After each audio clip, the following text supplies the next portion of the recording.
Yes, we'll get going in about a minute. Okay, sounds good. So people are still logging on. Got the full team is here today, huh? See all four of you. Oh, is Raphael here too? Hey, man. Yep. All right. Hello there.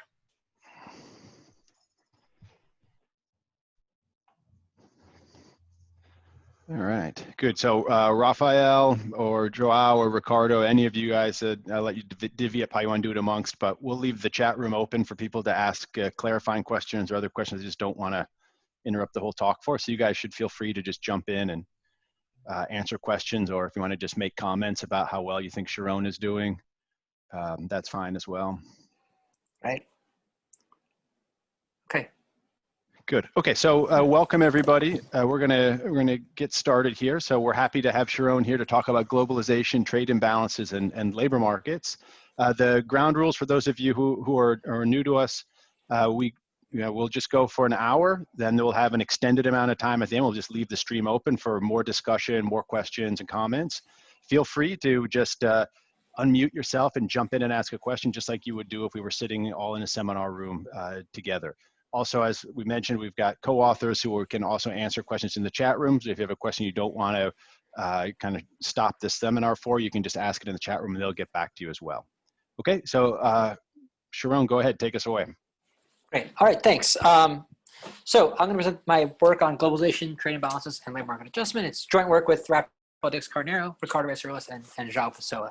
So let's start with thinking just what's our broad question here and broad motivation. And so over the last 30 years, we know there's been this really rapid increase in globalization.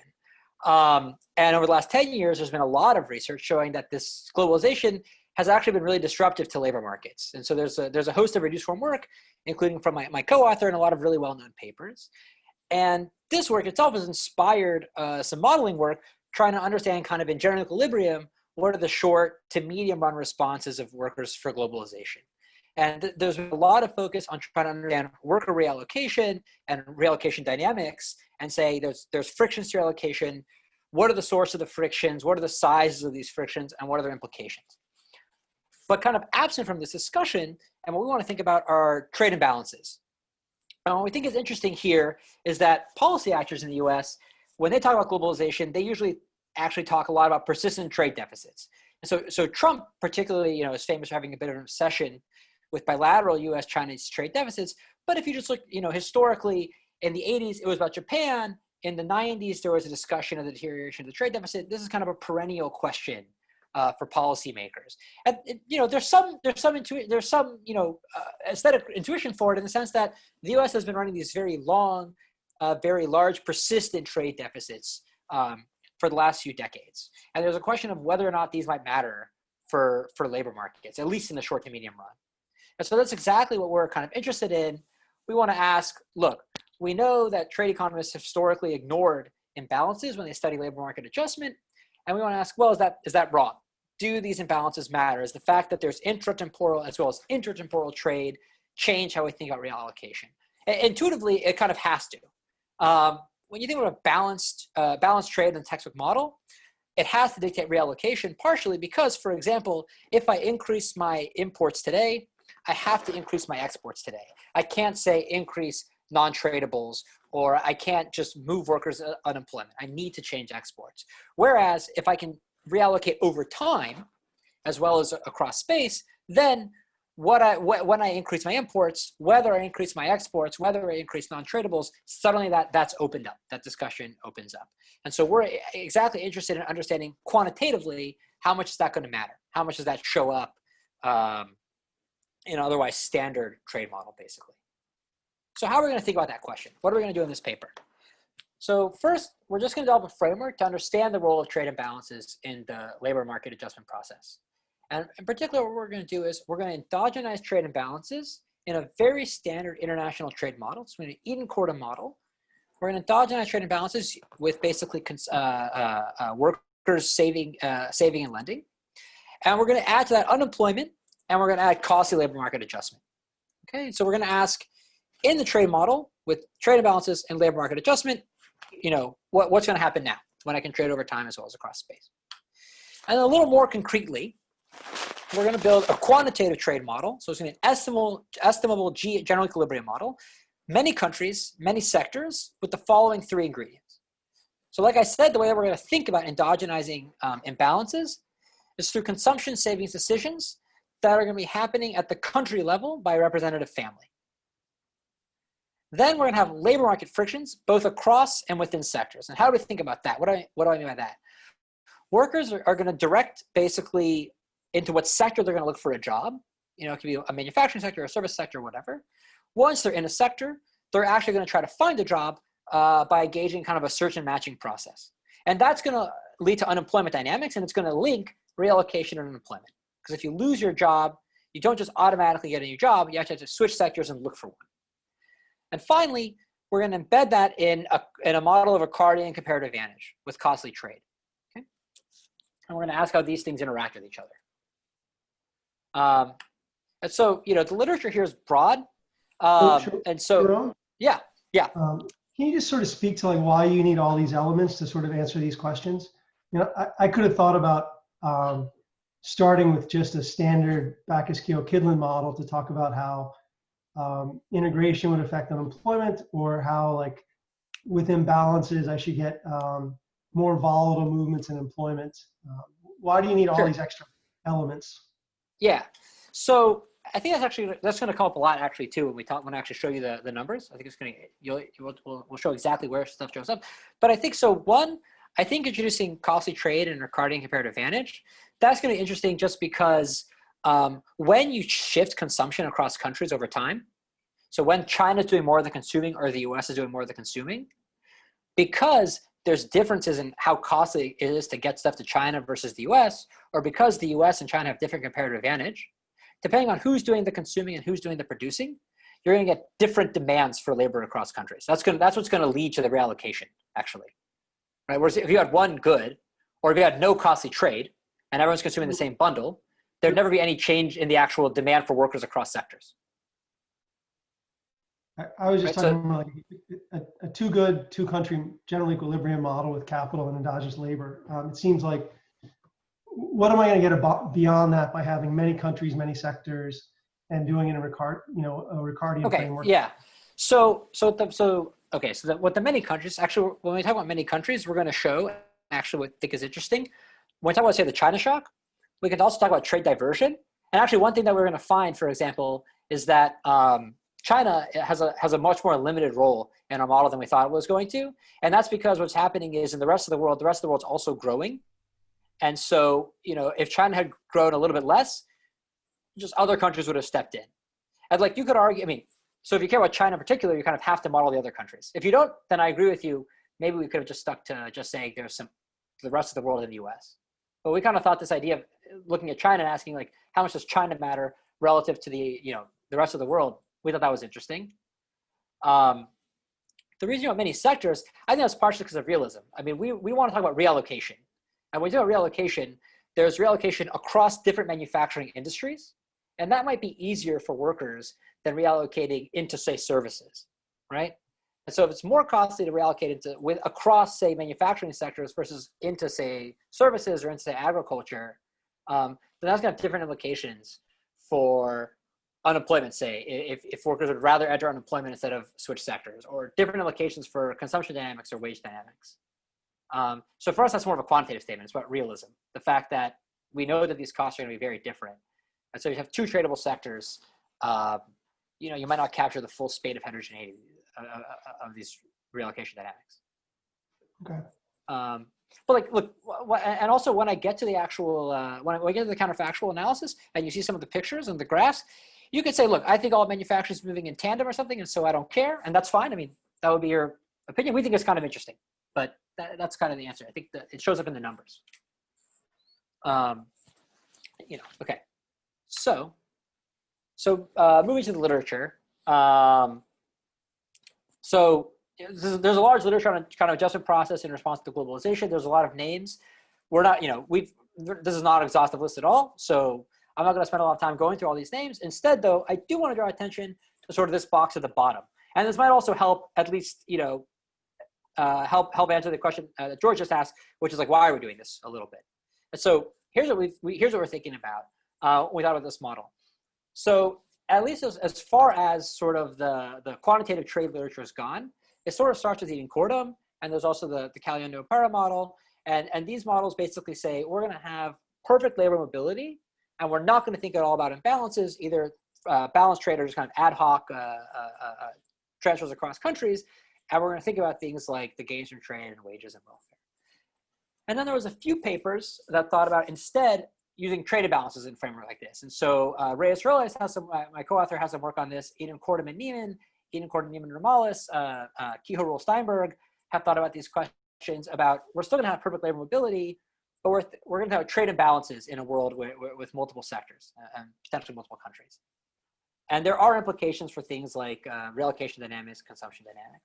On the other hand, there's this other literature, totally separated from this one, which is on mobility frictions. And so the state of the art there is this Caliendo's work in Paro paper, which again takes the idea of mobility frictions very seriously, but moving consumption across time, moving production across time is not taken seriously. That's, you eat what you consume. You eat what you produce in these models. And basically, we know that this kind of matters. We know that this kind of matters. And we know precisely because of this discussion we just had that sort of what you produce in a time period is going to change if you change your consumption across time. So just there might be an interaction here. And so our paper tries to fill in that gap. We want to fill in this quadrant and say, what happens when you can both trade over time and across space, but moving workers is costly? So that's our motivation. And we're going to show that kind of matters. And so let me pause here and just briefly ask if there are any other questions about the motivation, or if not, I'm going to jump into things. So, the model has these three key elements, and it's kind of a biggish model. So I just want to give a really a big overview here, and talk about the major players here. So in the world, we're going to have I countries, just indexed by little I, many sectors indexed by little k, and each sector is going to be a continuum of varieties on the continuum, on the unit continuum. Okay, and shipping goods across space entails iceberg trade costs. So it's going to be standard sort of Caliendo-Paro setup. Here's what workers look like. Workers are organized into representative families in each country, and at the family level, there's going to be an intertemporal consumption and savings decision. Knowing the intertemporal consumption and savings decision, workers are going to choose their sector of employment, subject to switching costs. And again, upon entering a sector, there's going to be random matching with firms and bargaining over wages. And what about firms? So firms in this model, first, all firms have access to sort of a country level variety specific productivity. And in other words, there's going to be comparative advantage. So if I'm a firm producing variety J in sector K, my country has a productivity added that I get.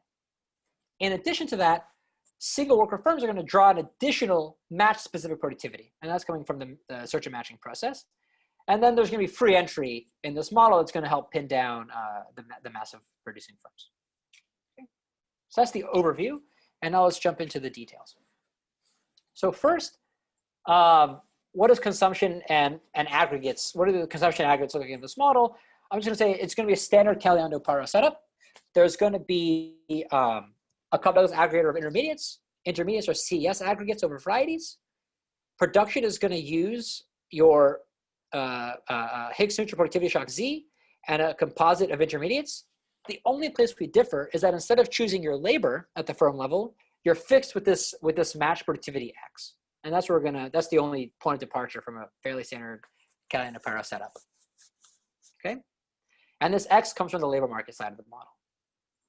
So let's talk about the labor markets here. So the labor market is going to be a DMP model labor market, just following chapter 2 of Pissarides. Unemployment is going to be, however, unemployment is going to be sector specific. In that sense, we have directed search across sectors and then undirected matching within a sector. So when you switch sectors, you pay a switching cost. When you enter a sector, there's going to be some probability of a firm meeting a worker and some probability that a worker meets a firm. And that's going to be governed by labor market tightness theta. And there's going to be some CRS matching function that's going to, fairly standard. New worker firm matches have this idiosyncratic productivity draw, and matches die at some exogenous rate chi. So what's the timing? So we're going to show you the value functions, and they're a little bit ugly, but I think all the intuition can be captured really in this slide. So here's the timing of the labor market. and we can describe what happens here. This is the labor supply model in a nutshell. So at T-1, the sun rises, okay, and the first thing that happens is workers that were matched are going to bargain over their wages. Okay, so worker bargaining is going to occur, and then some workers are obviously not going to match. Some workers are going to choose not to keep their match. Some workers will keep their match, and then workers are going to bargain over wages, anticipating all the future prices. Okay. For workers that don't match or unmatched workers, they're now unemployed. They're going to learn some moving cost shocks new, and they're going to choose their sector where to search. Okay? So here's the first subtlety that we want to point out. This is kind of important. When you're matching and when you're bargaining over wages, for those of you who know about search, the outside option really matters. And so for us, your outside option, you don't know these kind of idiosyncratic labor market shocks when you bargain. Okay, you're only going to learn them afterwards. And so your outside option is just going to be the expected value of unemployment. Okay, now, after these workers learn their shocks new, they're going to choose a sector where to search. Okay, and when they choose that sector, they're going to form expectations over labor market tightness, and they're going to form expectations over the value of being employed in that sector, and then they're going to switch. Okay, and here's our rational expectations assumption. Here it's going to show up here. Once workers show up, firms are going to look at how many workers are unemployed, how many workers are employed. They're going to post vacancies, and they're going to post vacancies such that the labor market tightness is correct given what the workers' initial expectations were. So there's consistency here. After the firms post their vacancies, matches occur. These batch shocks are realized, and then finally there's going to be exogenous job destruction with probability chi, and then the sun sets, the delta passes, and we start over again. Okay, so that's the labor market model. Yeah. Is there a way to? I mean, I remember I like this story, and it's just that I remember my former colleague Rob Scheimer would always kind of say, "Oh, you don't get that much dynamic stuff out of this model," and so then. Is there something you're bringing that is not standard in the labor search macro model that would give you more? So we thought, so the Scheimer puzzle stuff we thought a bit about. So one thing is, so on the very technical side, we're going to estimate kind of values of unemployment that are a bit larger than he usually estimates. So we estimate kind of larger, and that generates larger dynamics.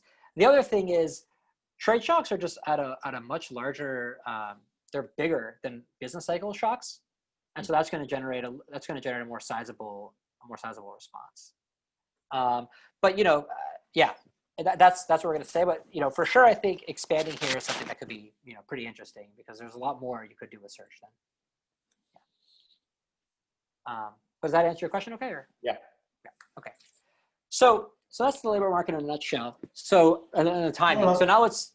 Yeah. Let me follow up on that just a little bit. I mean, you're putting all the adjustment on the labor side, right? Yes.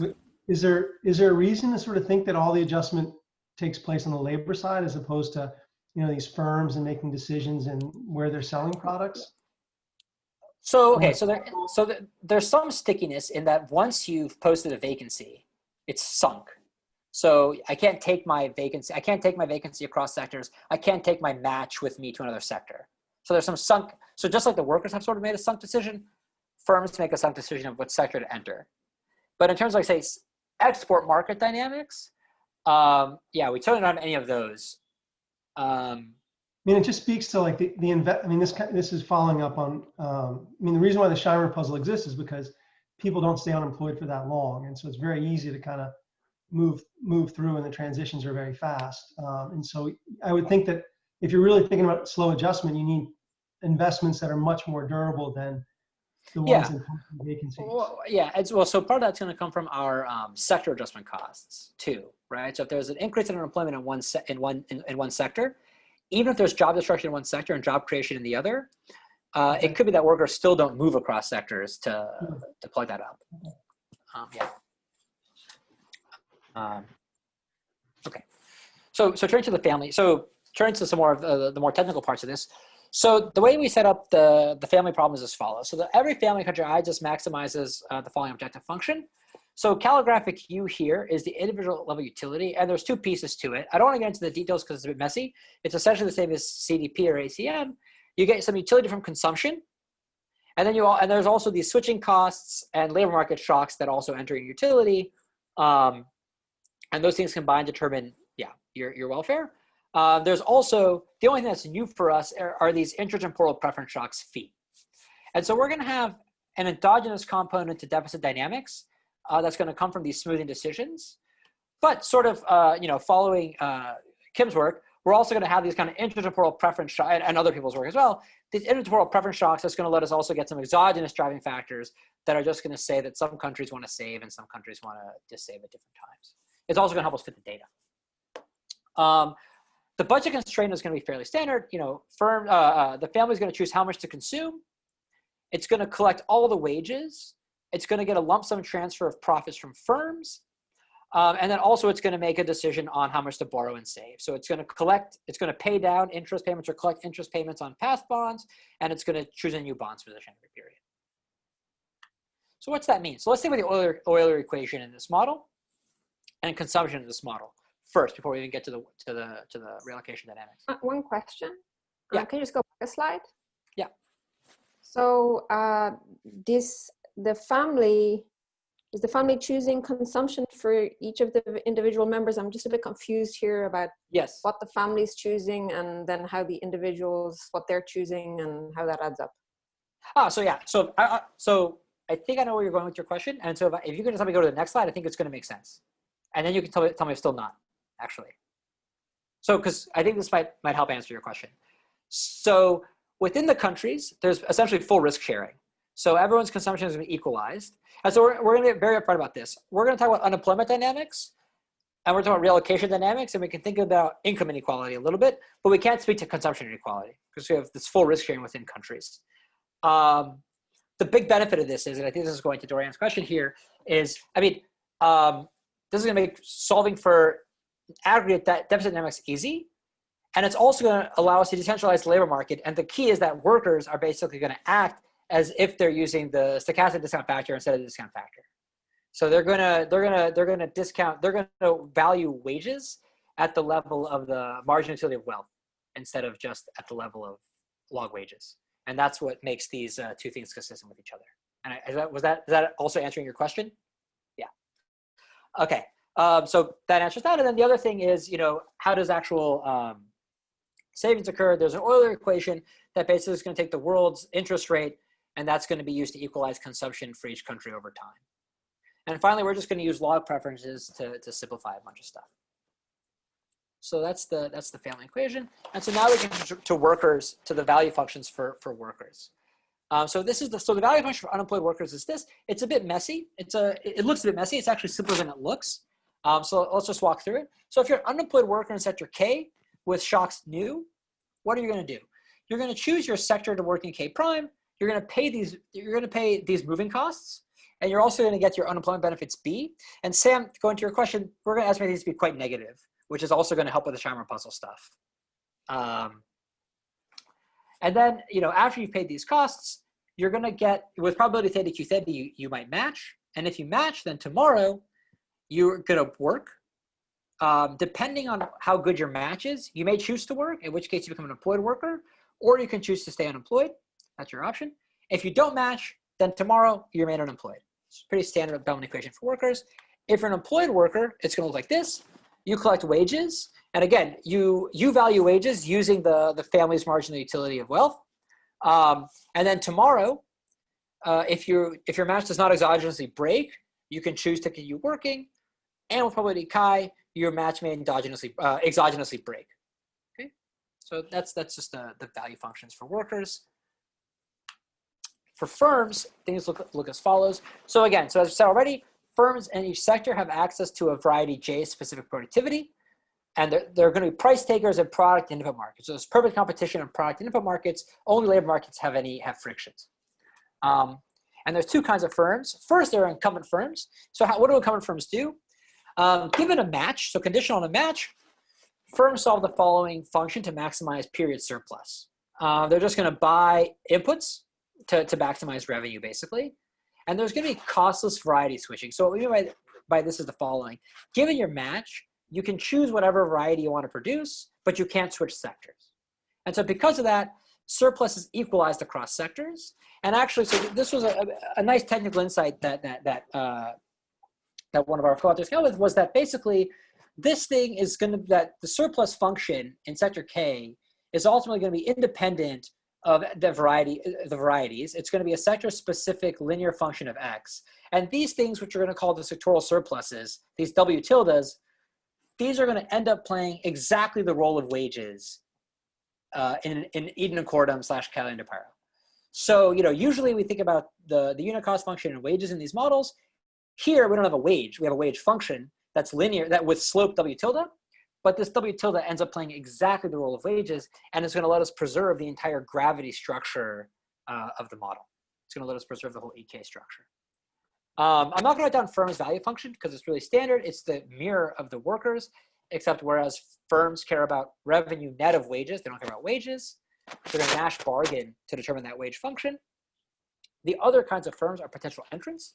So there's an unlimited mass of potential entrants. They're going to pay an entry cost kappa. That entry cost is going to be paid in the units of the final good. Upon paying it, they enter, and they might match. And so how are we going to determine the mass of entrants? Basically, the value function for an entrant is going to be taking the cost of entry, and they're going to compare it to the discounted value of entry. So with probability Q, they match, and they get this stream of profits. With probably 1 minus Q, nothing happens. And so what that means is, how are we going to determine the mass of entrants and job creation and construction? I got ahead of myself there. There's going to be free entry, which is going to push ex ante profits to 0, which is going to lead to a cutoff rule for firms entering. There's also going to be a production cutoff. And so that's going to lead to kind of endogenous job creation and job destruction in this model. And so both labor market tightness and the entry cutoffs and the exit cutoffs are all endogenous in this model, which is going to kind of lead to some amplified, we hope, say, unemployment responses over the usual models that either don't have a lot of unemployment or have this kind of non-employment sector that isn't responding so much to actual trade shocks. Sharon? Yeah. I think my question you probably answered in the previous slide, but I didn't quite get it, which is just thinking in this kind of model, when a firm wants to produce a lot more, I mean, in the typical model, it just hires as many workers as it wants to meet the demand, given its productivity and so on. And what is it that allows a firm to do that here? Did that have to do with what you were describing on this slide? That it somehow isn't stuck with too few workers, and so therefore, I don't know, does something very complicated because it can't produce more. So because technology, short of labor. So because technology at the firm level is like linear, the role of like expanding and contracting is basically being done by entrants, not so much by each individual firm. So each individual firm scale is fixed, but you can still kind of because of labor, because of the friction in the labor market. Sorry. So the scale of each firm is fixed, because it's a one worker, one firm match. So instead of calling it a firm, you can think of it almost as a vacancy. Okay, I see. Yeah. So technology is linear in vacancies, and then vacancies I can move up and down as much as I want. Does that make sense? Yeah, I think that's starting to help me. I'd forgotten about the thing in these models where each firm is just one worker kind of. Exactly. In that sense, there's not really a firm I mean, it's really more of maybe a job worker match, because the firm is not really well defined. So, Okay, so that's the labor market. And so finally, what's the trade and market structure look like? That's going to be fairly standard. So trade costs, we're going to use D as our notation for iceberg trade costs of shipping goods. They're going to be pairwise specific. They're going to be sector specific. Very standard. Efficiency is going to be for shade distributed. There's perfect competition in pricing. And so as I already said, that sectoral surplus function is going to play the role of wages in your EK model, but otherwise there's going to be gravity determining all the flows. Equilibrium in this model, I don't want to go through all the equations, especially in the interest of time here, but steady state equilibrium is going to be standard. Markets are going to close. The only interesting thing worth mentioning is that the steady state equilibrium obviously is going to depend on the initial allocation of deficits. And so sometimes, I'll say this, and I'll tell you when. Sometimes when we do counterfactuals and stuff, we're going to start from a world of balanced trade. Other times we're going to start from the actual observed distribution bonds in the data. Okay, and then when we solve for transition dynamics, it's also worth pointing out that because there's all this borrowing and lending across time, the final steady state actually depends on the entire transition path. Okay, it's fairly common in the macro model. We're just saying that depending on where you start and depending on the actual path of shocks, that's what's going to determine the final steady state. It's not pinned down ex ante just from the shocks alone. So that's the facts there. So before I get, are there more questions about the model? And if not, I'll start getting into some of the numbers and things like that. Since you asked, yeah. So I was just you went through this model with lotteries all over the place, and I was just thinking about the Hansen-Rogerson setup, which seems like infinitely more simple than this, but it also has something that looks like unemployment in it, right? It has people who are working aren't working. So yeah, why not do that really simple framework? Like what is it that this sort of buys you that simpler framework wouldn't have given you?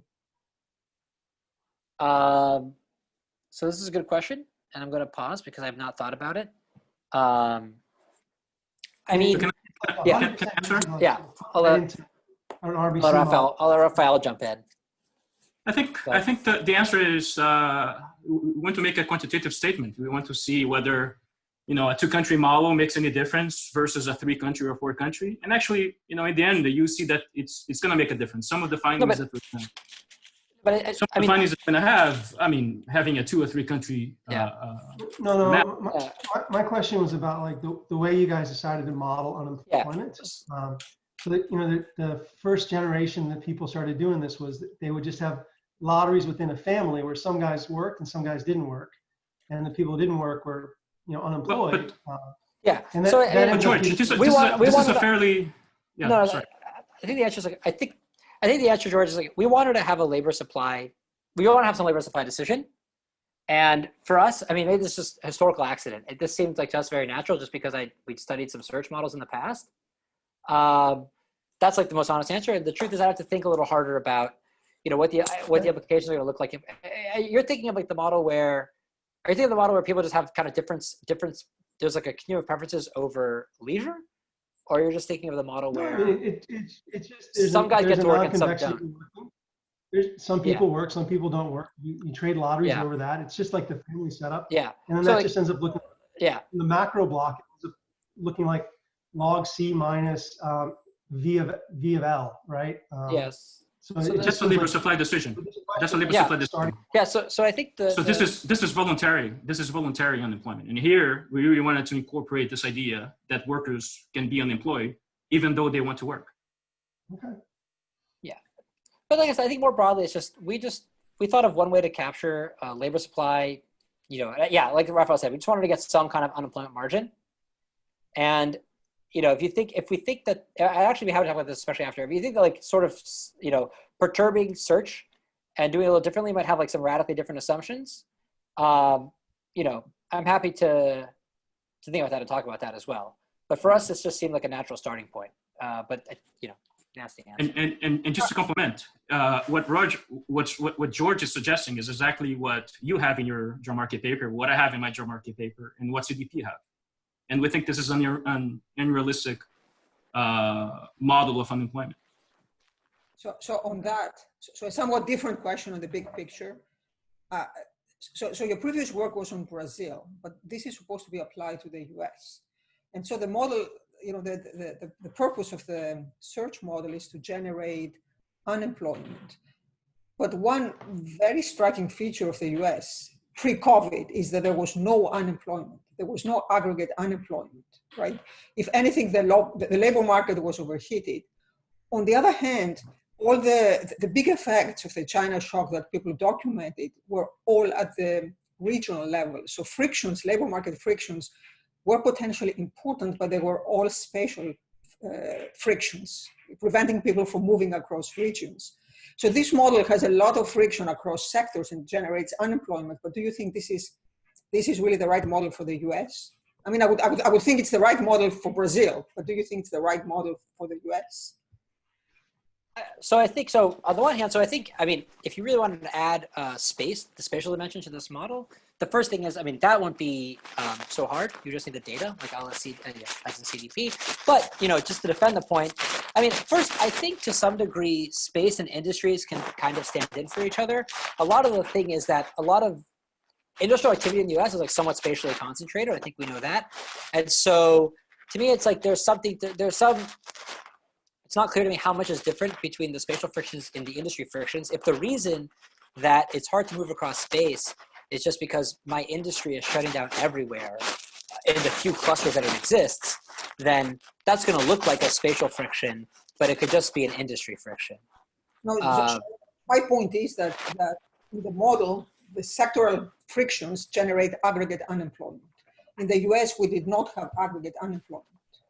Well, so it's interesting you say that, because actually what we're going to find, so I'll get to the punchline fast. I mean, what we're going to find is that while we're going to be able to really well match the decline in manufacturing employment, and we're going to be able to match a lot of interesting kind of dynamics actually of it as well. We're going to match the path nicely and talk about that. We find pretty limited. We're going to find a short-lived spike in unemployment that's going to be pretty small, and that actually the overall, the long-run effect on unemployment is going to be very muted. So what our punchlines is going to be, despite the fact that there is a lot of reallocation across space and it is protracted, it takes a while to get there, the overall unemployment effects aren't that large. I was thinking in terms of Sam's comment that all these models generate too little, the unemployment is temporary. That's actually a good thing for you in this context. Right? Yes, well, but we don't think of, yeah, so it's worth exploring this deeper. But for us, I think what's happening more is, and it's maybe you could think of it in the spatial context too. I think what's more happening is there's workers in like services and stuff waiting in the wings, and there's job creation there, and they get absorbed up fast. And there's the guys in manufacturing, there's job destruction there, and they get booted. And so there's kind of some offsetting effects is what's happening across sectors. In addition to, and then workers are slowly reallocate as well. And so maybe there's a question of who is unemployed is changing over time. We could look into that more deeply, but I suspect that's more what's happening, not the fact that it's just a muted response to the genre puzzle kind of thing. Can I add something too? Can I ask a question, please? Yeah. Oh, sorry. So you go ahead. I'll take the question actually. I think if it's okay with you, Rafael. Can I have a question here? Yeah, please. Yes. No, I was wondering, how do you handle the skills? Differences in the skills across workers. How do you take care of this? So I'm gonna mention that briefly at the end. Because that's important for mobility, right? So in this paper, we're not gonna have anything to say, but we're modeling workers as homogeneous. And we wanted to get the ball rolling, and so we wanted to start from the simplest standpoint. So we don't have like skill heterogeneity in this model. That said, that's the answer for what we're going to talk about with the numbers. From like a modeling perspective, this is something we're actually thinking about. I mean, it's not hard to add skilled and unskilled workers, actually two kinds of families in each country, and think about the skill premium. And today, we're not going to have anything to say about the skill premium or skill heterogeneity across workers. Workers are homogeneous up to these productivity shock effects. Yeah, because this model is applied to Brazil, say, like there was discussion before, in Latin American countries, and that may be more appropriate, right? But in countries like the US or developed countries, that's very important, the difference in the skills, right? I totally agree. I mean, I think thinking about, skilled and unskilled workers is, or unskilled is a strong word. High educated and less educated workers is a very reasonable thing to keep looking at, especially when thinking about the skill premium and inequality effects. I couldn't agree more. So today we don't have it, so okay. So are there more questions for now? Okay. No, but Sharon, you're getting a little bit of noise. I think maybe your microphone is rubbing against your shirt or something like that. I don't know, or something. Oh, sorry. When you move around, you're getting a little bit of static. Okay. So I don't know. Don't move or something. That's a tough ask. Yep, but. no, it's good. Okay, let me know if it happens again. I'll try to keep things going. So think about the actual data and estimation, what the setup is. So we're going to start with the 6-country, 6-sector world. You'll see all the names of the countries and sectors as we go forward.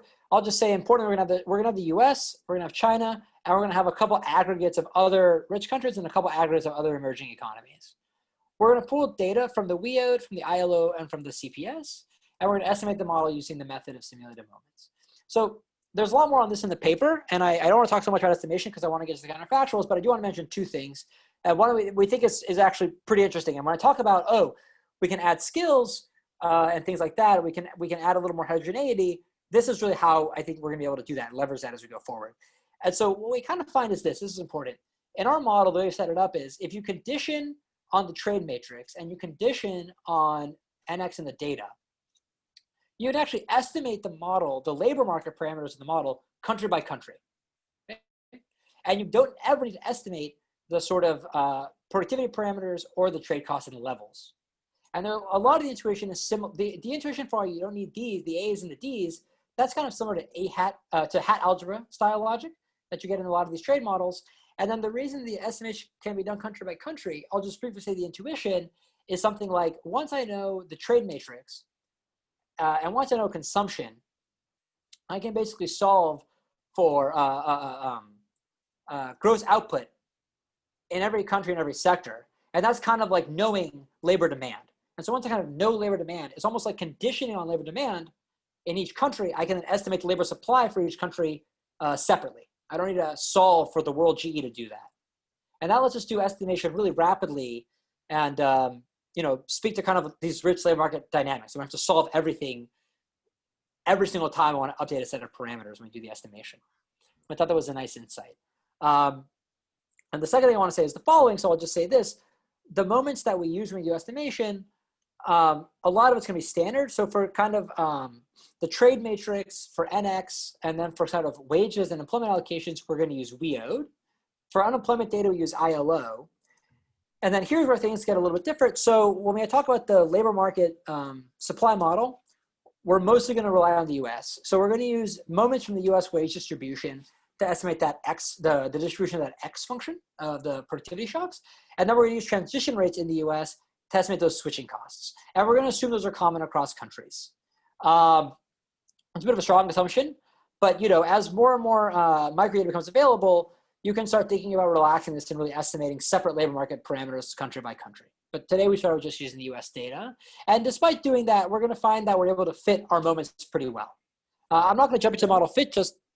Sure. Yeah. Before you go ahead, so I didn't understand the statement that you don't need to estimate the productivity process or the process for like the preference parameters. When I think of a standard model, if I have a shock that's like a 0.95 versus a unit root, the amount that I borrow is very different from those shocks. So are you making some implicit assumption that these are all unit root shocks or something? Oh, yeah. Yeah. So when we estimate the model, we're assuming that we're in steady state in 2000. And so there's no dynamics on the A's and the D's. That's a good question. There's no productivity dynamics. But when you actually see productivity move around, what are you assuming? Are you assuming that those changes in productivity are permanent? When you say productivity, actually, when you say productivity, you mean at the average productivity? Don't you have productivity moving around in the model someplace? So we're going to have shocks productivity, but when we estimate the model, we're assuming that 2000 is just a steady state. And so I get this answer to your question. Whatever productivity is in 2000 is just going to be that forever, is the assumption that firms and workers and countries are making. So the economy's not getting hit with any changes in productivity? No. All the macro fluctuations are coming from these preference shocks? Well, so when we estimate the model, there's no preference shocks either. So when I say steady state, I mean. I missed something. What's driving the economies? What do you mean? What's the forcing process in these economies that's moving them around over time? So you're asking, if you're asking what's generating the initial kind of NX? No, so maybe I missed it. Like, what are you trying to match? This is just how you're talking about the steady states? Yeah. Or you're going to try to match the model with some data over time? No, so we estimate things based on a steady state. We're not going to match any things that are going on over time. So the figure you showed us in the very beginning, that's not something that you're going to try to target. We're not going to target directly. I'm going to talk about that. We're going to show you what our implications are once we then feed in a path of shocks. When we estimate the model, we're estimating on a steady state, assuming there's no shocks in the work going on. Yeah. Okay. So that's going to be a non-targeted moment that we're going to talk about actually. Okay. Very quickly, George, maybe so there's no aggregate risk in this economy. There's only these risks to workers. So in the steady state, none of these aggregate shocks are moving, but there are these idiosyncratic shocks to the workers, right? There was like a phi shock outside the utility function, which I thought was the thing that was going to get the trade balance around. So the phi, so the phi shocks haven't appeared yet. That's what I mean. In steady state, the phi's are all one, and now we're going to recover the phi shocks that are going to rationalize NX. I got you. I was jumping ahead. Sorry. That's fine. Yeah, we should be clear about that. That's right. So we're not backing out the actual. We're not matching the path of data yet. This is just the 2000 steady states, how we estimate the labor supply. So I think maybe this is going to go to your question now with dynamics now. So before thinking hard about, before going into the counterfactual quantitative statements, we want to talk a little bit about just mechanisms in the model and forces in the model. And to do that, I want to talk a little bit about just some impulse response functions. And so what we're going to do, we're going to do a simple thing. We're going to start in 2000. It's going to be steady state. And we're going to feed a sequence of shocks. The shock's always going to be the same thing. We're going to have a 10-fold increase to the Chinese A's that's going to uniform across sectors. But we're going to look at this in three different ways. In one, it's going to be a temporary shock. So it's going to go away after 5 years. In one, it's going to be a permanent shock. That's a one-time shock. And then one, it's going to be a slow-moving shock. That's just going to linearly unfold over 15 years. And we're going to look at what happens to the dynamics of trade and also the reallocation of the model when this happens. And we're going to show, and this is really what we want to show before we get to the kind of question that I think George is asking, what are the implications of NX in the US? What are the implications of trade in the US? We just want to show, like, what are the forces that a model can capture and speak to, and how does it different from the extant literature? So actually, I said it here too, what's going to be important is we're going to compare a model here to a world where if we ignored bonds. So we should think of that as kind of the standard trade models, right? That usually just ignore the idea of imbalances responding to productivity shocks. So first, let's see on this. These are all perfect foresight, right? These shocks. Yes, I should have said that. So there's going to be a shock in 2000 that was unforeseen, and then perfect foresight along the transition. Absolutely, yeah. So first, let's think about our temporary shock, this productivity increase in China. So what's going to happen? So first off, we compute this thing called the reallocation index, which is just going to be, this is the sum of the absolute value of net movements in a time period, and then we just integrate that over time. Okay, so this is the measure of how many people are switching, how much sectors are switching, changing size over time. And so the first thing I want to note is that the amount of reallocation, these indices, these numbers aren't that useful for themselves, which is comparing the two lines. When you look at the amount of reallocation that you predict in a balanced trade world versus a bonds world, you get very different implications for the amount of reallocation. And the reason for that is kind of twofold. Now, I'm going to talk more about labor allocations in more detail in a second when we talk about the other kinds of shocks. But the first thing to mention is that, so because you can change consumption over time, you're also going to change the kinds of goods that you're consuming over time. And I'm going to show the picture in a second, but the intuition is going to be, if I'm running a deficit, I'm going to have to ship more stuff out. So I have to export more. I have to pull stuff out of, say, non-tradables. When I'm running a surplus, I'm getting free stuff. I can move stuff into non-tradables. And so that's going to lead to reallocation. In addition to that, there's this overall force, which is that when I can smooth consumption over time, I'm able to kind of enjoy the gains from trade for a longer amount of time, which is going to boost the overall gains from trade.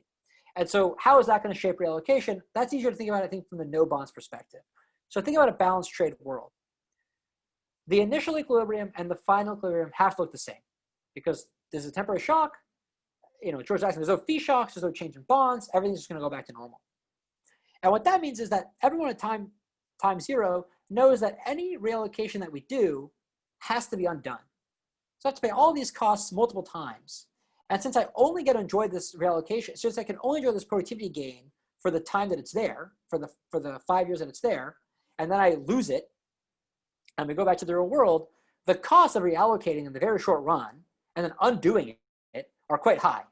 Whereas if I can smooth that consumption across over time, suddenly the idea of reallocating and really boosting those gains from trade in the short run, and then China and the US kind of sharing those gains from trade in the long run, induces us both, makes us both more willing to exploit our comparative advantage. Okay? So that's why there's a lot more reallocation going on. And now some of this goes back to Sam's question. So what's this mean for unemployment dynamics? So what we find is that the shock to China leads to a big spike in unemployment. It leads to a spike in unemployment in the U.S. Just one question there. That's this. What's going on here is that the only way that you can save in this model is by through net foreign assets. But if you had capital, you could potentially save through some other channel and bank that. So I think possibly that this gap here may be due to the fact that you don't have capital in the model. Yeah, but it would still be true. I could be wrong. I would still imagine that if I had capital, the steady state level of capital would be the same in both. I take your point. Yeah, you might come back. You might be willing to do more because along transition, yeah, you're unwinding the capital much more slowly than you're unwinding the productivity. That's fair. Actually, yeah, that's probably correct. So turning back to unemployment here. So there's a big spike in unemployment in China due to the amount of reallocation. There's also a big increase. There's also an increase in the U.S. By about 3 basis points. Yeah. So this is kind of going back to maybe this question of why we wanted to include unemployment in the first place. Not saying it's the only way to do it, George, but why I wanted to do it was exactly this: is that because there's reallocation here leads to more unemployment, and the intuition is that as sectors expand, sectors shrink. For workers in the shrinking sectors to find new jobs, it takes time, and that's why there's more unemployment. And so one thing I want to draw here is that, look, in this setting, I should have said this at the beginning, actually. I apologize. What's going to happen is this shock to China, it's going to lead China in a surplus. It's going to lead all the other countries in a deficit. That's exactly what you should expect, given this temporary productivity shock to China. They're going to be rich for a little while and then poor again. And what's interesting is despite the fact that China runs the surplus and the US runs the deficit, they both see increases in employment.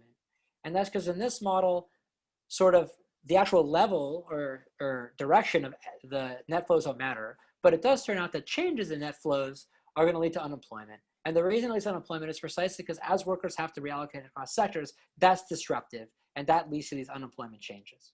Okay? Of course, there's going to be consumption gains that you're also going to get. And we're going to talk about consumption gains and unemployment losses when we talk about the actual counterfactuals. And I'm going to speed up a little bit because I have about 10 minutes left. So let's talk about the other kind. So temporary shocks, we just wanted to show that there's these big gaps between the bonds and no bonds case, but that's not so realistic. Trade is usually a permanent shock. So let's think about that. So now let's think about one-time versus slow-moving shocks. And what we want to draw your attention to here is we want to say that the path of shocks really matter for these long-run labor market outcomes, as well as our short-run labor market outcomes. And so what we're going to show here is this. When I have a one-time shock, so this is sort of this is like the equivalent of thinking about a comparative statics exercise in a dynamic model. Everything just explodes on day one. Everything is now here, and all we're doing is converging to some new steady state of reallocating workers. And in that case, the difference between the bonds and no bonds in terms of how much reallocation occurs is pretty limited. And that's because there's not a lot of scope for smoothing. There's a little bit because the costs of adjusting are maybe different across countries, but it's not a whole lot different. On the other hand, when you have a slow-moving shock, you kind of have the same logic. Is China wants to smooth its consumption over time. The other countries also want to smooth their consumption over the time. They want to enjoy the wealth of their new trade partner over time. And so there's going to be a lot more reallocation over time. So the actual path of shocks, we think, is going to matter. And to make that, and to show that, yeah, so the path of shocks really matters, actually. The last thing I want to say before we get to the data is we also want to talk about, the reallocation part. So some of the forces here. So why does reallocation look different? So one thing I mentioned is you're more willing to do it when you can smooth consumption. But the other thing that's going to happen, the other thing I mentioned was that you're changing your consumption bundles over time as you change consumption across time. There's this interaction between intertemporal and intratemporal trade. That's going to matter for labor market adjustment. And maybe that goes back to George's very first question of why we do it the way we do it. And I think that's part of the answer. But so let's show that here. So this is our slow-moving shock. Okay, and so if there's a slow increase in productivity over time to a trading partner, what happens? So let's start here. Let's start on the right panel with labor allocations and the no bonds equilibrium. And for those of you who know kind of CDP or Raphael's work or my work or ACM, this is what you kind of expect. The short run is here. The long run is here. And there's just going to be a smooth transition as workers reallocate into those places. And then the whole thing is quantifying basically, well, does it take 10 years? Does it take 15 years? Does it take 20 years? But what's more interesting is once you have this changes, once you break the link between consumption and output, once the US doesn't have to consume everything, their income in the same period that they produced it, you're going to have very different dynamics. And so here's what things look like once you put bonds in the model. And what's happening here? So let's think about the short run and the long run here and why things are different.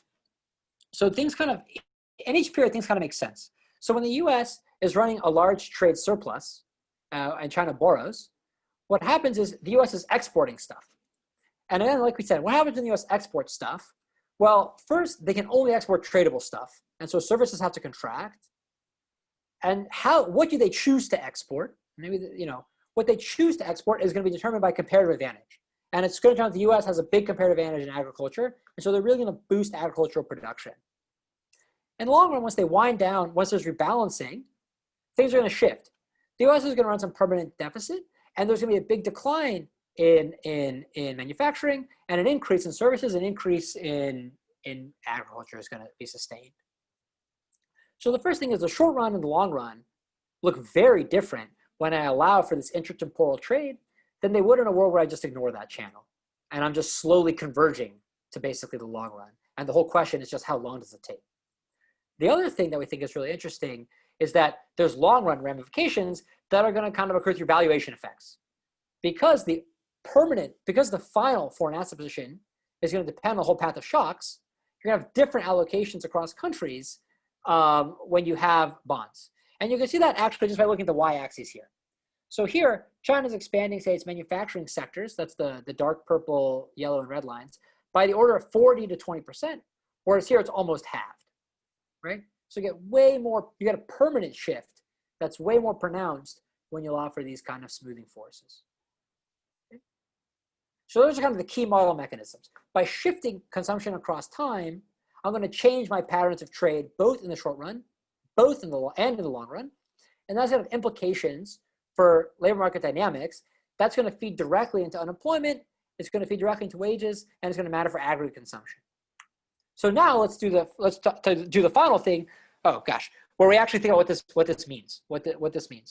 So now we get to the thing George asked. So the first thing we're going to do is, so we think our IRFs say that we should actually think about the full path of shocks carefully. And so I'll not spend too much time talking about it, but we extract the shocks basically following Reyes-Urolles, as well as basically EK&R's work, Edencourt and Neiman Ramalis. We can back out the trade shocks and the fee shocks just from data on consumption and trade.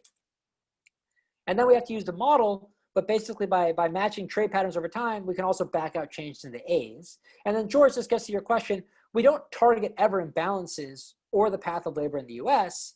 We leave those non-targeted moments, and in the paper we talk about how we fit them. I'm actually going to show you imbalances on the next slide. And in the interest of time, I'll skip labor allocations, but we think we will make an okay job of matching these kind of out-of-sample non-targeted moments. What we're going to do with that is we're going to consider two shocks. First, we're going to purge the model of these fees, and we're going to talk about globalization matching only D's and A's. And we think of this as basically speaking to the trade literature. This is long literature, summarized a lot in this handbook chapter by Castillo and Rodriguez-Clare, which asks, what are the implications of D and A hats across the world for different countries? And we're going to be able to do that asking now the same question, but taking seriously sort of the dynamics of consumption and the dynamics of labor market adjustment. Then we're going to go back to thinking about these fee shocks as well and think about the China shock. I think about the China shock as two things: Chinese productivity growth, as well as sort of Chinese savings, which are very, very large, importantly. So the net surplus in China. And we're going to do two things. We're basically going to shut down China, or actually we're going to turn China on and shut down the rest of the world. So we're going to turn on the China shock and keep the rest of the world at 2000. We're also going to do the opposite. We're going to keep the rest of the world going as they did in the data and shut down China at its 2000 levels. So first, let's think about that globalization shock and the implications for the deficit. So George, I think here's your question. So here's our predictions for the deficit. So we have this that happens a lot because of kind of the perfect foresight and assumption. But overall, we kind of predict, by the way, just saying, we get this deterioration in the trade deficit that's really close to the data. And then after the fee shocks go away for us, there's going to be some rebalancing and a small permanent deficit in the US. That's what happens when we put in all the shocks in the model. When we focus on just the shocks to A and D, when we focus just on productivity and trade cost shocks, we're obviously going to get kind of a counterfactual thing. We're going to get that the US runs a surplus and China runs a deficit. And so what are the implications for these? So let's think about what you, in a normal trade model, say in ACM or in CDP, we would just fix things like this, right? We'd say, well, here's what happens. These are all zeros and these are all zeros. And we're just asking, so now what happens when I allow for these dynamics that are entirely driven only by changes in the A's and the D's? So purge of these kind of other forces in the model. And here's what we expect. So when we look at actually the left column is not so important. We look at the right column here. Here's our predictions for unemployment. So unemployment goes up in the US in the short run. Unemployment goes up as well in China and in most other countries. And to this question about the Sharon puzzle, Sam, it actually, in some countries it goes up quite a bit. In Europe, unemployment goes up by about 2 percentage points. So we don't think that we don't think, that's what I mean when I say, I don't think that, I agree that we somehow have to keep exploring this, but I don't think that our results are entirely driven somehow just by the Sharon puzzle. Instead though, while in some countries we find big effects, in the US itself, we find kind of a muted effect. We find about 2 basis point increase in the unemployment rate, which, if there's about 150 million workers in the US, this is something on the order of 300,000 jobs in the short run. But after, we find that it goes down pretty quickly. It's a short run spike that comes from kind of a rapid amount of reallocation that occurs, and then kind of goes back down. And so I'll talk about consumption actually in a few slides, but first I want to show the China results and then talk about consumption altogether. So I'll say this rather quick. So when we talk about China now only, I think just looking at this right slide, here's the point that we wanted to make. I'll make 3 points and I'll stop talking because I know I'm going a minute or two over time. Here's what I wanted to make. If you remove China from the world, that's this yellow line, and the blue line is everything. The blue line is the data, basically, or how we match the data. If you remove China from the world, we found it personally remarkable. And again, George, why multiple countries? Why multiple sectors? Why the whole shebang? We found it remarkable that the U.S. trade balance looks basically the same. That the China alone did not really matter much for the deterioration of the U.S. trade balance, nor does it matter much for the dynamics of the U.S. trade balance. In fact, if the world had stayed as it was in 2000 and only China grew, the trade balance would still deteriorate. The timing would be a little bit different, but these look almost exactly the same. Where things are going to look different, though, is in the implications for labor allocations. So again, I'm sorry, I'm speaking it fast in a long time. The red line is only China. The yellow line is everyone but China. So that's kind of the comparison we're trying to make. And so now I'll talk about labor allocations. And what I want to say here is this. We find that China is largely responsible for the decline in US manufacturing. So when you look at declines here in low-tech manufacturing, MTM, and HTM, which are our manufacturing sectors, we see that the China shock alone leads to huge declines in manufacturing in the US. Although qualitatively, without China, there still would have been these patterns. Manufacturing still, high-tech manufacturing, mid-tech manufacturing will still decline. We have some strange predictions for low-tech manufacturing, which we're going to talk about in the paper. But nevertheless, we still see these declines in manufacturing, but it's mostly driven by China. And we find that, that's in line with some other work. And now we can finally ask, but how does that translate specifically for the US to unemployment and consumption? I'm going to show that here. So here's unemployment. And so while we find that globalization on the whole, at least in the short run, led to this like roughly 300,000 job increase in unemployment that was kind of short-lived, we find that China itself had an almost no effect on unemployment. So while this is very noisy, the reason it's noisy looking is because the y-axis is kind of not doing a lot of work here. Unemployment spikes a little bit in the short run, but mostly stays flat. I think the math we did was that if you look at the biggest change, we're talking about the order in the US of about 100,000 jobs, whereas the overall average loss over time is about 10,000 jobs a year. So despite the fact we predict a lot of reallocation, we get that for unemployment, not only did China not really matter for dynamics of the deficit, China doesn't really matter much for the unemployment rate in the US. We don't find huge unemployment effects. And then finally, what about consumption in the negative 2 minutes here? When we think about consumption, we get the following. We also get that similar to the employment effect, China had a pretty muted effect on consumption in the US. We find that consumption gains in the US were kind of small. We find there was some trade diversion and that there's a little tiny loss to the basically Latin America and Mexico. Or that's part of Latin America. but that overall the effects of China are muted, except for China itself, who's really rich. On the other hand, globalization on the whole is very positive for the world. So there's huge gains over the course of this period, with the caveat that we kind of noticed while constructing these slides. A lot of these gains are just the fact that each country got more productive over time. So we haven't really purged. We have to purge this of each country's own productivity. But we suspect that we're going to still see much larger gains from the whole constellation of globalization shocks than just China. And so I'll conclude here just by saying this, that this is how we take our work, the punchline from our work. With that, from a modeling perspective, trade imbalances are important for understanding labor market outcomes. They matter for understanding the short run and medium term, just reallocation dynamics, the extent of reallocation, and they matter a lot for understanding unemployment dynamics. Also, imbalances are going to shape long run outcomes precisely because there's path dependence once you allow for wealth to change over time. On the other hand, for us, surprisingly, we found that in our model, through the lens of our model, and some of this goes to Penny's question too, while we found that China plays a really important role in the contraction of manufacturing, it didn't matter much for unemployment. And some of that, I admit, could just be driven by the fact that we're ignoring the spatial channel. And so, if we think that space is the only real friction, maybe that's the answer. With sectoral frictions, at least, we're not finding a huge impact of China on unemployment, at least for the US. For China and Europe itself, we found some bigger numbers. And the last thing I want to say is that qualitatively, the implications for unemployment, for the decline of manufacturing, and also for the trade deficit would have occurred even in the absence of the China shock, suggesting that kind of globalization at large mattered, but China itself is sort of, from the US perspective, was just a statement kind of who got there first, not so much a statement, not so much a special statement. And I'll stop here, but I think there's a lot of future research that we want to explore. People ask some of these questions. Heterogeneity across workers, including markets, I think are clearly where we want to keep going with this agenda. And I'll stop now and open the floor to questions. But thanks a lot for hearing me out, and I hope I didn't totally bore you. So. Okay, great. So we will. Great, because you match the common wisdom. I'm not sure I completely understand the mechanism by which China ends up not mattering in the end, but I think it's a positive feature of the framework that you actually produce something that's considered to be the common wisdom. Yeah. Okay, well, thank you. I appreciate the comment. But I think that's right.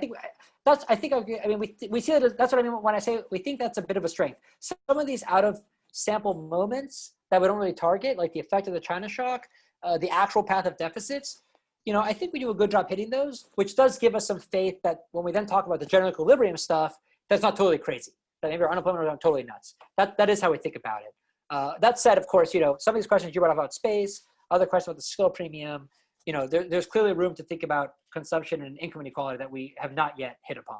And we're aggregating a lot across workers without necessarily touching on the distributional consequences as much as we could. But I think that's our view as well. I have a suggestion picking up on some of George's comments. Yeah. I mean, it would be nice to have some idea of how your model works without the DMP part. Okay. Suppose you just make there be no reallocation frictions and see what happens. I mean, I think it would be nice to get that right first before adding in this extra complication to sort of, broadly speaking, the model should be able to sort of do a good job of trade balances going in the right direction and, all of these different things without that extra sort of complication.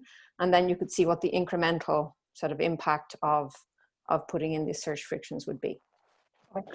I mean, that's a good suggestion. Yeah, I agree. I mean, I guess I would take the point. I want to see if I understand the suggestion, actually. I mean, because I take it. I think, yeah, I mean, show that sort of just the trade and macro part can replicate well. So I think that's a fair statement. But to me, I think so. The work by like Sam and Eaton and Neiman, as well as Ricardo's work, I think they do kind of show that if you kind of has to be the case that if you kind of take a gravity model and a consumption saving model and saturate it with these fee shocks, you pretty much can do a pretty good job of matching the well, that gets back to my comment earlier about capital. I'm not sure, given that in your model, the only way that a country can save is through net foreign assets. If you want to talk about how having net foreign assets changes things, and they can't save if they don't have access to those, I think then it becomes important to be clear about, can you get that model right without the extra complication? You're going to have a better feel for, do you need to sort of think about the savings part of that more carefully. Okay, fair enough. I mean, I'm going to chime in here about like both what Dorian and George were saying as well. Is one way to think about, especially with the full risk sharing, is one way to think about this is going to aggregate up in a way that will look like a representative agent RBC kind of economy. The only thing that the search and matching is really doing is implicitly pinning down the labor supply elasticity. Mm-hmm. So it's like I could aggregate this, and with some labor supply elasticity, I get the same exact results. And so then the next question is, what is the implied labor supply elasticity in your model, plausible or not? And so I think that's a way to think about some of these kind of questions that George and Dorian were raising. So the second thing I'm going to ask is like, what's going on with the real interest rates? Because in the global imbalances literature, I mean, this is the whole issue, is that, leading into the China shock, real interest rates were across the world were falling dramatically. And you saw these big rise in global imbalances. And so are you getting the price dynamics correct in your model? So we did look at it at some point. We have real interest rates plotted. I don't remember this though, so I'm gonna let Ricardo chime in, I think, because I think he was the one who was checking this for us. Rich, do you remember what we actually get when we look at the price dynamics? I mean, we do get, starting in after 2000, we do get a slight decrease in the real interest rate, which is kind of, do we get the big decline in the real interest rates? We don't get the full thing. But if you just plot the real interest rate or whatever would be the closest measure to that, right? Because here you have that these effective interest rates are different across countries. Then you do get a decline. But I agree. I mean, there are definitely other shocks going on in the world economy, and some of them, very closely related to the savings clock, right? Or to what's driving. Is it an increase in the supply of safe assets? There's this entire literature on this stuff, right? We don't have any of that. But you're right. We should plot plotting the real interest rate would be nice, just to kind of see how things are moving. Yeah. Just another to pick up on that. allegation was that China manipulated its exchange rate. So that's not in the setup, right? Or is it possible to incorporate it? So I think, no, I think it'd be very hard to start thinking about. I think adding like specific mechanisms one at a time, I think that would be kind of difficult. I think that's exactly what I think the fee shocks are supposed to be there to help us do. We know like there's a lot of papers that try to understand this. There's the aging in China. There's like capital frictions in China. There's discussion of maybe currency manipulation and things like that. For us, I think instead of taking, that's one interpretation for us of these fee shocks really, is that like there's some frictions that are leading to these wedges in the Euler equations, and rather than take a stand on those, where we can think about a world where we fix those and allow for trade shocks, or we purge the model of those and allow for trade shocks. And I guess maybe the way to think about it is, and helps people think about this, is the implicit assumption there is that the trade shocks themselves are somehow not what generate these. There's no interaction there. That's a logical exercise. To the extent that that's a logical exercise, I think we're doing is totally kosher. There's these stuff in the model that led to the savings split. I can either turn it on or off and just ask, what was the effect of just productivity shocks in China or just trade costs, or do counterfactual, what's the effect of a tariff, or what's the effect of a trade war? But if we think that there's some feedback there that we're not modeling correctly, then we're in trouble, right? Then the model, it's a little broken, and we have to think harder about the mapping from one to the other. And so, to Penny's question, if we think that China's manipulating their exchange rate in hopes of changing deficits as the productivity changes, then that's an example I think where we'd be in some trouble. Yeah, but if it's yeah, sorry. Can I step in? This is a very good discussion, by the way, because we're trying to focus the paper, so we appreciate that. But one of the things that I would guess we're really interested in is not whether we'll have the best model for trading balances, but rather to think about how consumption smoothing can actually alter the dynamics of labor market adjustment. And I think that our preliminary results say that, I mean, it matters a lot. So think about all of the work that Sharon has done, I have done, Kalyan Dvorkin and Power have done. I think that what we want to compare our work with is, well, suppose you just don't allow the trade balance to respond at all. Our concern more, it's about how labor markets respond when you allow for trading balances, not whether we have the best possible model for trading balances. I mean, trading balances here are going to come as residuals, right? So these are the fee hat shocks. We come up with the fee hat shocks so that our model actually matches trading balances in the data. That said, I'll open this for discussion. This is not written in stone.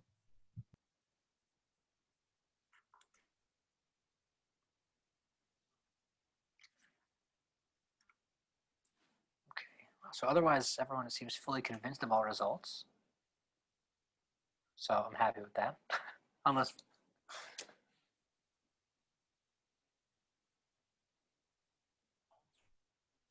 So since Kim won't mention it, Kim has a paper that's very closely aligned to this. And I think it's exactly kind of thinking about this in a representative agent framework. So, I think it would be useful to sort of see like how much extra, or to really clarify how much extra you're getting out of this mechanism. It just seems like they ended up having this point that the decline in manufacturing was going to come back because the U.S. borrowed a lot and was going to have to repay a bunch, and so that the industry structure was going to be different. So adding these adjustment costs, it just sounds like you're going to mitigate some of the effects that Kim was talking about in his paper, but I would think that mitigation would be relatively small. Yeah. So the Kim's paper was a big motivator for us, actually. So I mean, when we justify our fee shocks in the paper, we're happy to kick it all to Kim and just say that's what he did. So we're very aware of it. But I think the answer is we started that motivation of but for us, it was exactly this. We had Kim saying like, look, actually, all these changes in manufacturing is driven by a lot of it's driven by the global savings glut, and then also there's going to be this rebalancing that's going to occur eventually. And actually, we didn't show that. I didn't mention it, but we do have some of these predictions for what rebalancing is going to look like in the model as well. So we took that to heart, and then we said, yeah, okay. So that's exactly what we said when we said, okay. It turns out that the trade deficit can matter for reallocation across sectors. For him, I guess in Kim's paper, a lot of it's happening because of sort of non-homothenicities and preferences. For us, it's more happening because there's a comparative advantage and also trade costs. So you don't want to consume more non-tradables because of non-homothenicities. You always want to consume more non-tradables all the time, but they're homothetically. But sometimes you can't trade them. So if you have to export, you can't produce those for export. That's kind of the idea. But the mechanisms are similar. I think that's right. What we were interested in was saying, well, so let's think about that framework. Let's think about these dynamics that are coming from the trade deficit. Let's think about this rebalancing that's going to occur, and then ask ourselves, if I have sticky adjustment, what's that going to imply for unemployment? What's that going to imply for how much that's going to change consumption and welfare over time? I think that's how we read some of the part of the motivation. Actually, it's exactly that. Yeah. So the other thing that we had, and I got a little confused at some point about which shocks went where. But the other thing that's going on is just that you have differential productivity growth across sectors. Right? And so this is like the Baumol kind of stuff, right? So you've got manufacturing productivity growing fast, and then if non-tradables and tradables are complements, then you get some movement out of that too. But one of the things that generates, which is sort of interesting, is that if you're the country that gets to borrow first, then you're paying back later when your productivity has grown a bunch. And that's actually, you usually would rather be the guy who gets to borrow first, because when it comes time to pay back, you're now better. You're getting goods from China when it's expensive for them to do it, and you get to pay it back when it's cheaper for you to do it. But I'll also add, we had problems with the real exchange rate. It would be interesting if you guys somehow get something more interesting. Not the real exchange rate, I'm sorry, with the real interest rate. And so it would be interesting to see what you guys have got. That was something we couldn't fix. Yeah. So one thing on this idea that, so on differential productivity growth. So we have that in the model as well, but I think, it's hard to say everything. I know in an hour-long talk, I'm sure it was confusing. So we're all going to hone that. We talk about it a little more in the paper. But to your point, I think that's so thinking about that logic there is exactly why we set up our IR. Is one of the reasons we did these impulse response functions is these are uniform increases in Chinese productivity across all sectors. So it's actually balanced across sectors. And so instead, the reason you get all these kind of rich dynamics here, that's entirely driven by the trade cost channel and the comparative advantage channel. It's the fact that the U.S. has to do some exporting, and the U.S. exports agriculture not because of any kind of like complementarities or any kind of differential productivity growth. It's because the U.S. there's comparative advantage in agriculture, so that's what it naturally expands into the most, right? And that's why I want to capture that. And then trade costs as well play a role. The reason that services respond the way they respond isn't because of some kind of non-homogeneity in demand for services. It's entirely driven by the fact that those are non-tradable. And so that's why we want to capture this, that uniform productivity shocks in one country can lead to all this dispersion and reallocation entirely kind of from the Eaton-Gordon trade side of the model, just from differences in trade costs and differences in comparative advantage. And that's why we kind of set up the way we did. So maybe that's a better way maybe that helps clarify also the point of some of these exercises, I hope. But yeah. And then I remember Ricardo and I talked about this too at some point. I mean, we have the same thing in this paper. I mean, obviously we do it, which is if trade costs are going down, it's like that the real interest is like going down over time because you can ship less goods when you're paying things back. We have a similar mechanism in this model too. Yeah. So.